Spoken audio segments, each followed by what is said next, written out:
কারো চুল দেখে প্রেমে পড়ো না, ক্যান্সারে তা ঝরে যেতে পারে। চোখ দেখে প্রেমে পড়ো না, অচিরে সে অন্ধ হয়ে যেতে পারে। কারো গায়ের রং বা সাদা চামড়া দেখেও প্রেমে পড়ো না, সামান্য দুর্ঘটনায় তা ঝলসে যেতে পারে। কারো কণ্ঠ শুনে প্রেমে পড়ো না, সে বোবা হয়ে গেলে তার প্রতি সেই মোহ আর থাকবে না। একবার কারো ব্যক্তিত্বের প্রেমে পড়ে দেখো, হাসির প্রেমে পড়ে দেখো, দেখবে তখন তার সব কিছুই তোমার কাছে সুন্দর মনে হবে।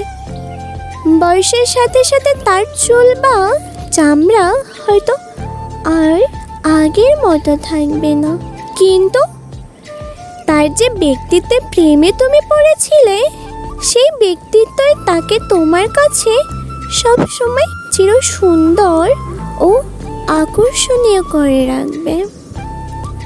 আর একেই বলে ভালোবাসা।